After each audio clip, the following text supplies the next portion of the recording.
In the harsh wilderness where survival meant everything and mercy was a luxury few could afford, one moment of compassion would change 2 lives forever. When a battle-hardened warrior witnessed a pregnant widow's desperate struggle against impossible odds, his single command would set in motion a chain of events that would test the boundaries of honor, duty, and the human heart. This is the story of how a stranger's kindness became the foundation of an extraordinary bond that would survive war, betrayal, and the unforgiving passage of time.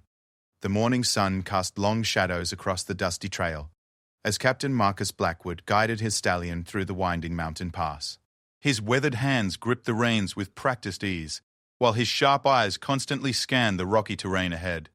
After 3 years of fighting in the border wars, every fiber of his being remained alert to danger. The leather of his worn boots creaked against the stirrups, and the familiar weight of his sword at his side provided comfort in this unforgiving wilderness. Marcus had been traveling for 2 days straight, pushing both himself and his horse to their limits. The message from General Harrison had been clear and urgent. He needed to reach Fort Cumberland before the enemy forces could regroup and launch their next attack.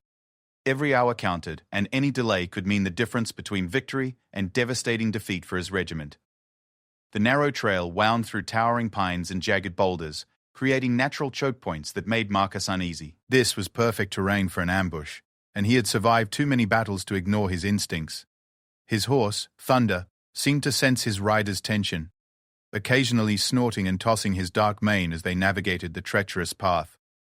As they rounded a sharp bend, Marcus heard something that made him pull back on the reins. Thunder came to an immediate halt, his ears pricked forward. The sound was faint but unmistakable. Someone was struggling, and they were in distress. Marcus dismounted quickly, his boots hitting the ground with practiced silence. He moved carefully towards the edge of the trail, where the path dropped away into a shallow valley below. What he saw made his blood run cold. A young woman, heavily pregnant and dressed in the simple black clothing of a widow, was desperately trying to pull a heavy wooden wagon up the steep incline toward the main trail. The wagon was loaded with what appeared to be all her worldly possessions: furniture, clothing, cooking pots, and farming tools. The weight was clearly too much for her, and with each attempt to move forward, she seemed to lose ground. Marcus watched as the woman braced her feet against the rocky ground, threw her full weight against the wagon's rope, and pulled with everything she had.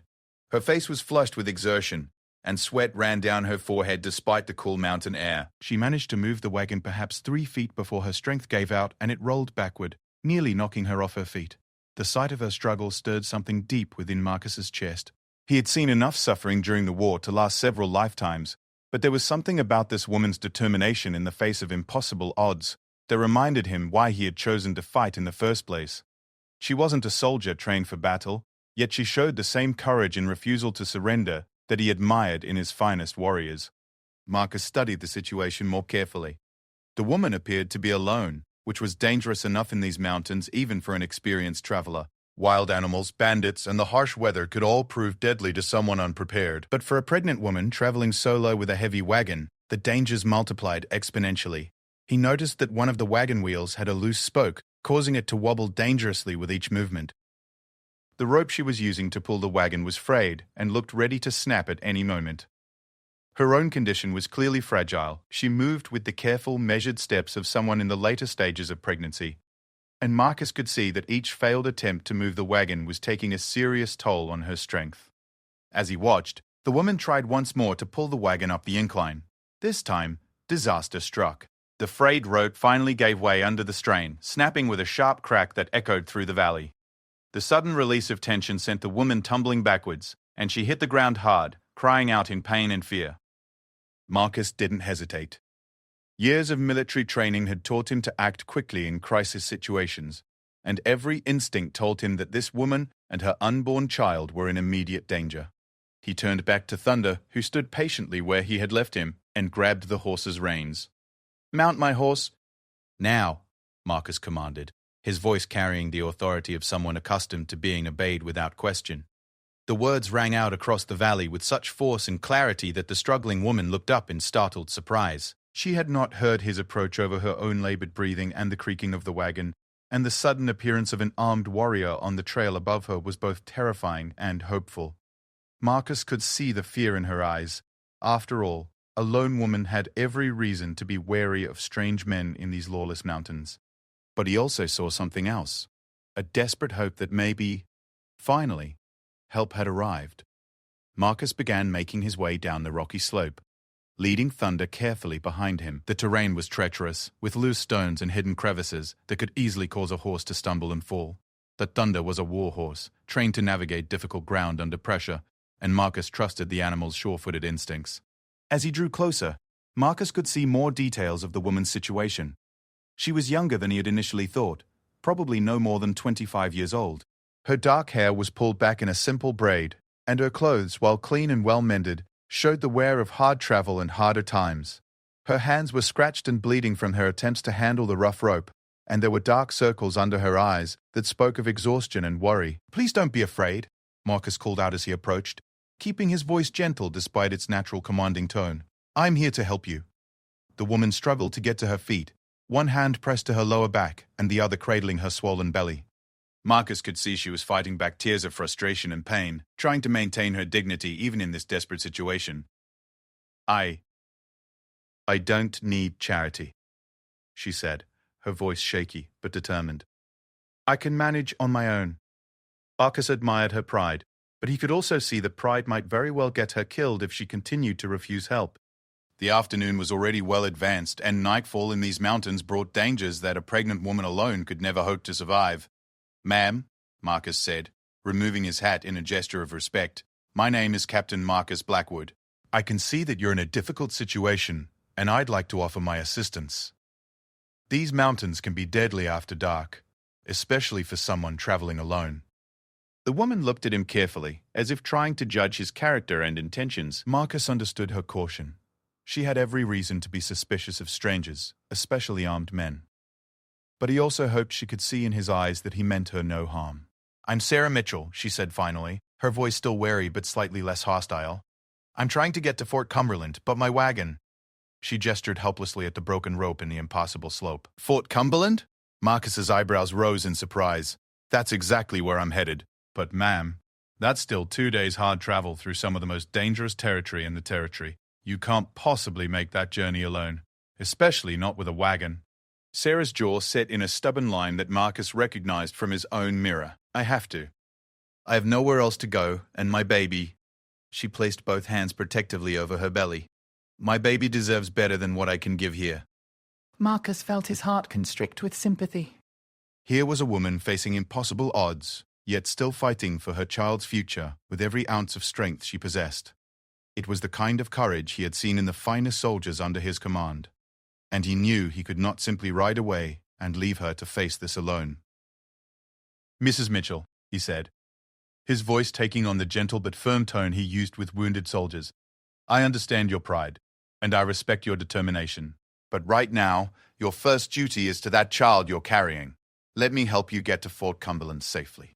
There's no shame in accepting help when you truly need it."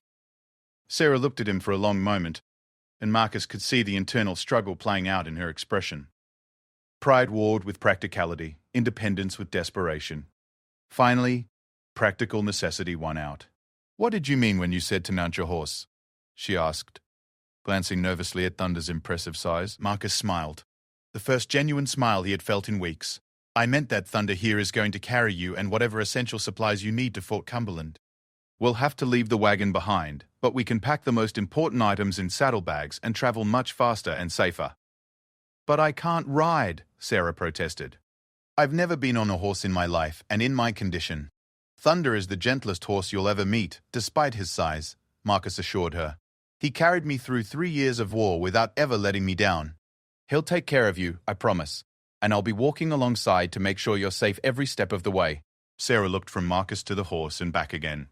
Thunder, as if sensing the importance of the moment, lowered his great head and nickered softly, his dark eyes gentle and patient.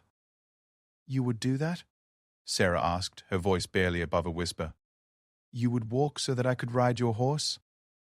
"Ma'am," Marcus said, his voice carrying the weight of absolute sincerity, "it would be my honor." For the first time since he had seen her, Sarah's rigid composure began to crack. Tears welled up in her eyes, and she pressed a hand to her mouth to stifle a sob. Marcus realized that this might be the first genuine kindness she had encountered in a very long time. "I don't even know you," she said through her tears. "Why would you help a stranger?" Marcus was quiet for a moment, thinking about how to answer.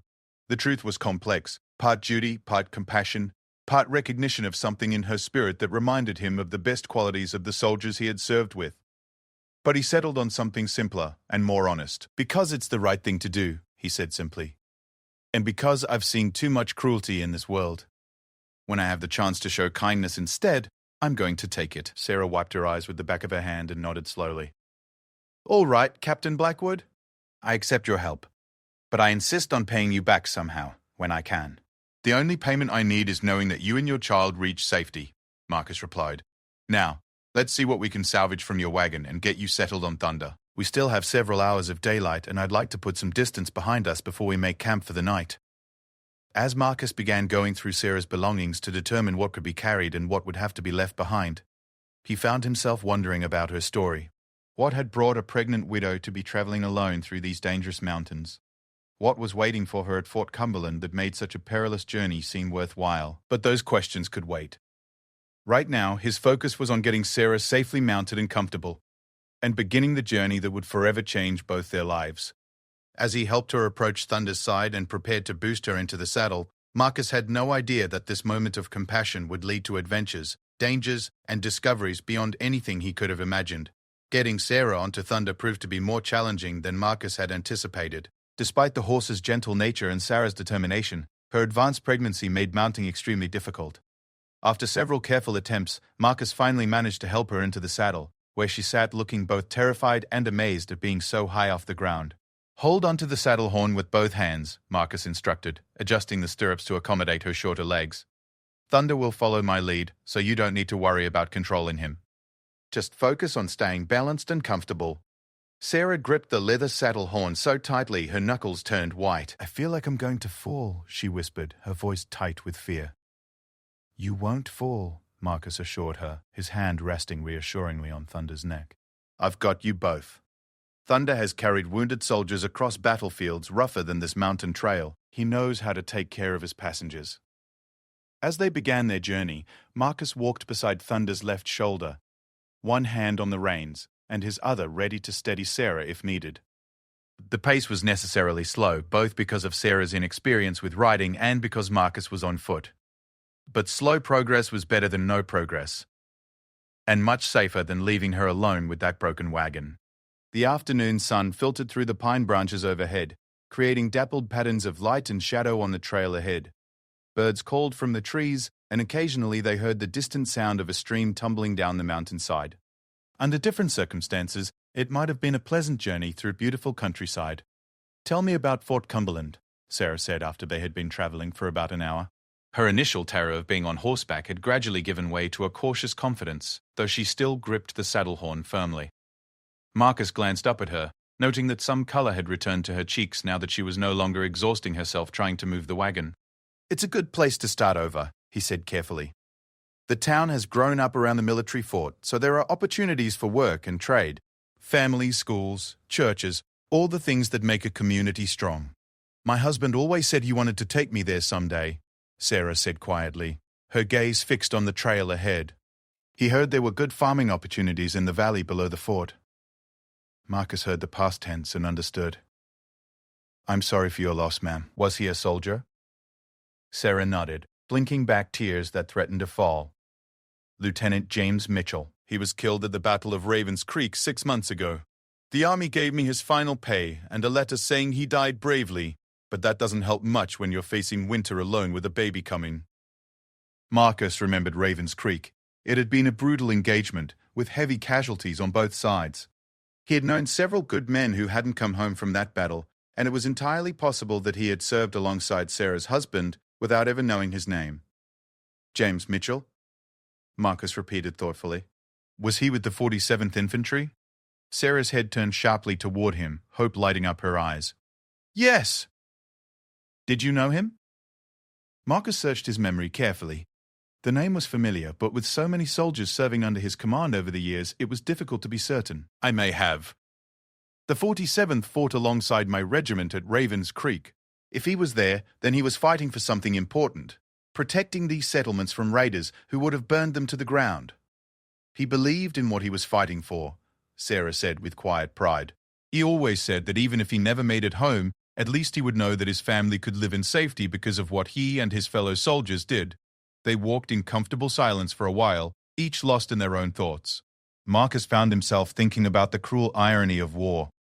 Men died to protect their families, only to leave those families vulnerable and alone. He had seen it happen too many times, and each instance reinforced his belief that soldiers had a duty to look out for one another's loved ones whenever possible. As the afternoon wore on, the trail began to climb more steeply, winding through a series of switchbacks that offered spectacular views of the valley below. Sarah gasped in amazement at the vista spread out beneath them. Rolling hills covered in autumn colors, a silver ribbon of river threading through the landscape, and distant mountains disappearing into blue haze.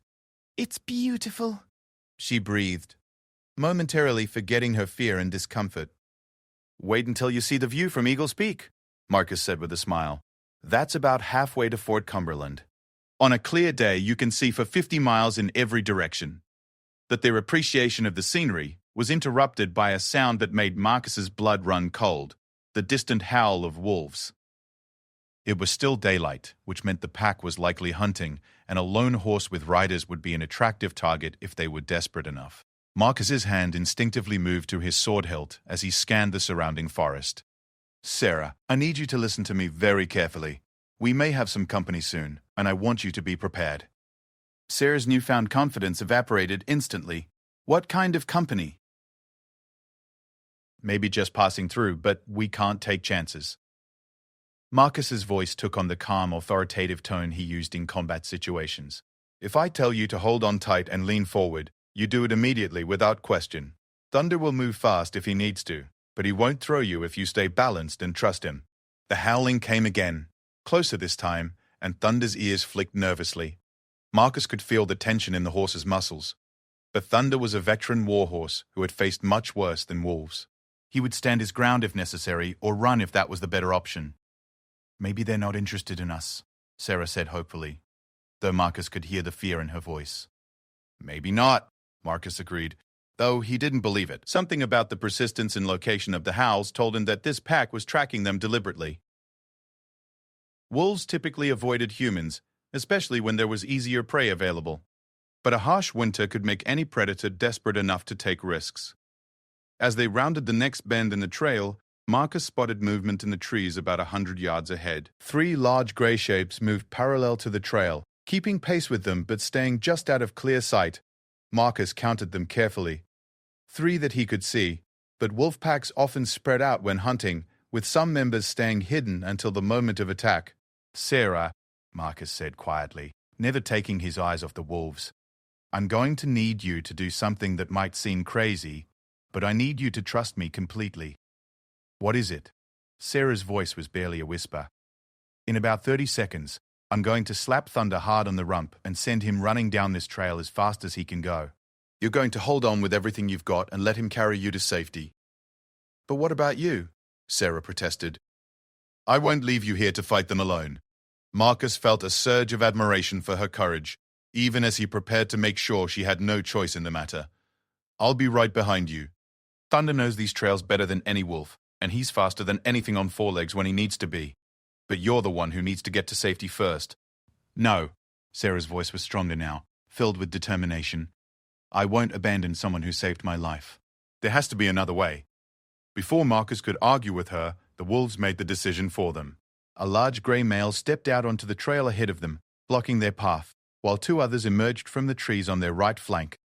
Marcus realized with a sinking heart that they had walked into a carefully planned ambush. Thunder snorted and pawed the ground, his war training taking over as he sensed the threat.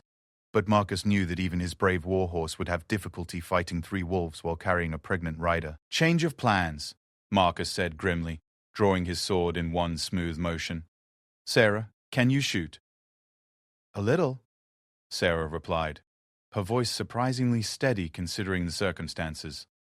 My husband taught me to use his pistol.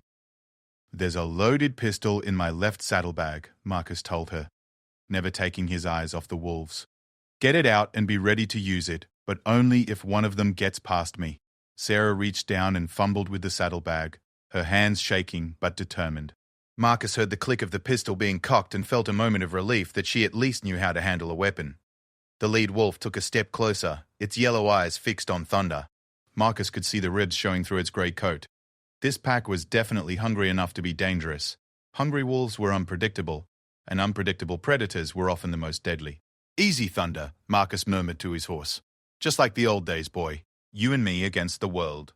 Thunder's response was to lower his head slightly and pin his ears back, the classic posture of a warhorse preparing for combat. Marcus had seen him fight everything from enemy cavalry to mountain bears, and he knew the big stallion could be a formidable opponent when necessary. But before the confrontation could escalate further, Sarah did something that surprised everyone, including the wolves. She began to sing. It was a lullaby, soft and sweet, the kind of song a mother might sing to calm a frightened child. Her voice was clear and pure, floating through the mountain air like something from another world entirely. The effect on the wolves was immediate and startling. They stopped advancing and tilted their heads, as if trying to understand this strange new sound. Marcus stared up at Sarah in amazement. In all his years of military experience, he had never seen anything like this. The wolves seemed genuinely confused by the unexpected response, and their aggressive posture began to relax slightly. Sarah continued singing, her voice growing stronger and more confident with each verse. She sang of peaceful valleys and flowing streams, of warm hearths and safe havens, of mothers watching over their children through the long dark night. It was a song of protection and comfort, and somehow it seemed to speak to something deep in the wolves' wild hearts. Slowly, almost imperceptibly, the pack began to back away. The lead wolf took one last look at the strange humans who responded to threat with music instead of violence, then turned and melted back into the forest. The other two followed, and within minutes, Marcus and Sarah were alone on the trail again. "How did you know to do that?" Marcus asked, still staring at Sarah in wonder. Sarah managed a shaky smile as she tucked the pistol back into the saddlebag. "I didn't know. I just remembered something my grandmother used to tell me about wolves. That they're not evil, just wild and hungry and trying to survive like the rest of us. I thought maybe if I showed them we weren't a threat, they might decide we weren't worth the trouble." Marcus shook his head in amazement. In all his military training, no one had ever taught him that sometimes the best weapon against a dangerous enemy was a lullaby. But it had worked, and they were both alive and unharmed. "Mrs. Mitchell," he said with genuine respect, "you are a remarkable woman. Your husband was a lucky man to have you, and your child is going to be very fortunate indeed." As they resumed their journey down the mountain trail, Marcus found himself thinking that perhaps this rescue was turning out to be much more than a simple act of charity. Sarah had already shown him something new about courage and wisdom, and they still had a day and a half of travel ahead of them. He had a feeling that by the time they reached Fort Cumberland, both their lives would be changed in ways neither of them could yet imagine.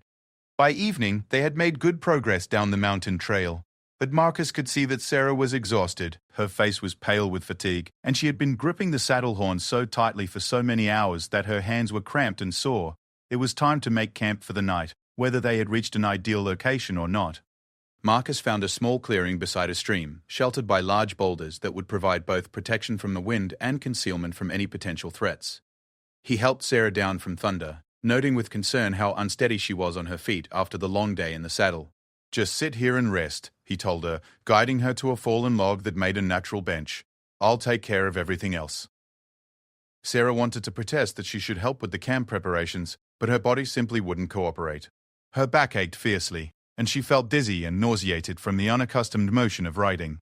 She watched gratefully as Marcus moved efficiently around the campsite, unsaddling Thunder, gathering firewood, and setting up a simple but effective shelter using his military blankets and some rope. Within an hour, Marcus had created a comfortable camp complete with a crackling fire, fresh water from the stream, and a hot meal cooking in his travel pot. Sarah marveled at his competence and efficiency. Clearly, he had done this many times before, and could manage in the wilderness with the same skill he displayed in military matters. "You must think I'm terribly helpless," Sarah said, as Marcus handed her a tin plate filled with savory stew and fresh biscuits. "Not at all," Marcus replied, settling down on his own section of log with his meal. "I think you're incredibly brave. Most people in your situation would have given up long before attempting such a dangerous journey. The fact that you're willing to risk everything for your child's future shows tremendous courage." Sarah ate in thoughtful silence for a few minutes. savoring the first hot meal she had enjoyed in several days.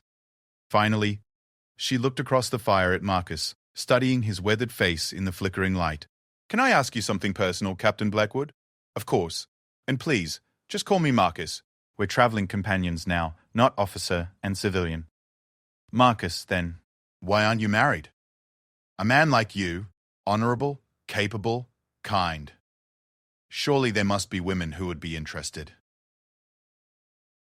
Marcus was quiet for so long that Sarah wondered if she had overstepped some boundary. But finally he sighed and poked at the fire with a stick, sending up a shower of sparks into the darkening sky. "There was someone once," he said quietly. "Her name was Elizabeth. We were engaged to be married when the war started. She promised to wait for me, and I promised to come home to her." He paused, his expression growing distant. "But 3 years is a long time, and war changes people. When I finally got leave to visit her last spring, I discovered she had married someone else, a banker who could offer her stability and safety instead of uncertainty and danger." "I'm sorry," Sarah said softly. "That must have been devastating." Marcus shrugged, though Sarah could see the old pain still lingered in his eyes. "She made a practical choice. I can't really blame her for that. A soldier's wife never knows if her husband will come home. And she was right to want something more secure for her future. But it still hurt. Yes, it still hurt. But it also taught me something important about the kind of woman I would want to spend my life with. Someone who understands that love sometimes means taking risks, that the most valuable things in life can't be guaranteed or protected by money or status." Sarah nodded thoughtfully. "My James used to say that the best marriages are partnerships between two people who are willing to face whatever comes together, whether it's good times or bad. Your James sounds like he was a wise man." "He was. And he would have liked you, I think. You had the same kind of strength he had, not just physical strength, but the kind that comes from knowing who you are and what you stand for." As the night deepened around their small fire, they talked about many things, their hopes for the future, their memories of the past, their thoughts about what made life meaningful. Sarah found herself sharing things she had never told anyone, while Marcus opened up about his experiences in ways he rarely did with fellow soldiers. "What will you do at Fort Cumberland?" Marcus asked as they prepared to settle down for the night. Sarah pulled her shawl more tightly around her shoulders against the cool mountain air. "I'm not entirely sure. I have a little money saved, and I'm hoping to find work as a seamstress or perhaps helping in a store. I'm good with numbers, and I can read and write well. Surely there's something useful I can do to support myself and my baby. I might be able to help with that," Marcus said. "I know several business owners in town who are always looking for reliable workers, and the fort's quartermaster is a friend of mine. He often needs help with record keeping and supply management. You would do that for me, even after everything you've already done?" Marcus looked at her seriously across the dying fire. "Sarah, I want you to understand something. What happened today, helping you, traveling with you, getting to know you, it's not charity or obligation. It's been a privilege. You've reminded me of things I had forgotten about kindness and courage and what really matters in life." Sarah felt tears prick her eyes at the sincerity in his voice. "You saved my life today, Marcus. Both our lives. I don't know how I'll ever repay that debt." "There's no debt," Marcus said firmly. "But there is something I'd like to ask you, if you're willing to hear it." Sarah's heart began to beat faster. There was something in his tone that suggested he was about to say something important. "What is it?" Marcus took a deep breath, clearly gathering his courage for whatever he was about to propose. "When we reach Fort Cumberland tomorrow, I'd like your permission to court you properly. I know it might seem sudden, and I know you're still grieving your husband and preparing for your baby, but I also know that sometimes life presents us with unexpected opportunities that we have to be brave enough to take." Sarah stared at him in stunned silence. Of all the things she had expected him to say, this wasn't one of them. Marcus, I don't know what to say. "We've known each other for less than a day. I know it sounds crazy," Marcus admitted. "But in my experience, you can learn more about a person's character in one day of crisis than in months of ordinary social interaction. Today, I saw you face impossible odds with courage and dignity. I saw you refuse to give up even when everything seemed hopeless. I saw you find a creative solution to a deadly problem that none of my military training had prepared me for. Most importantly, I saw you put your child's welfare ahead of your own pride and safety." He paused, choosing his words carefully. "I'm not asking for an immediate answer, And I'm not asking you to forget your husband or rush into anything before you're ready. I'm just asking for the chance to prove to you that you and your child could have a good life with someone who already cares deeply about your well-being." Sarah wiped away tears that had begun to flow freely down her cheeks. "Marcus, you are a good man. Better than good, you're extraordinary. But I'm scared. I cared for James so deeply, and losing him nearly destroyed me. I don't know if I have the courage to risk that kind of pain again." "I understand," Marcus said gently, "and I won't pressure you for a decision. But I want you to know that if you're willing to take that risk, I'll spend every day of my life making sure you never regret it." They sat in comfortable silence after that, each lost in their own thoughts as the fire burned down to glowing embers. Eventually, Marcus banked the coals carefully, and they settled into their respective sleeping areas. But Sarah found sleep elusive despite her exhaustion. She lay awake staring up at the stars through the pine branches, thinking about the extraordinary turn her life had taken in just one day. This morning she had been alone and desperate, facing seemingly impossible odds. Tonight she was safe and cared for, with someone offering her a future she had never dared to dream of. But was she ready for such a future? Could she really open her heart to love again, knowing the pain that loss could bring? And what about her unborn child?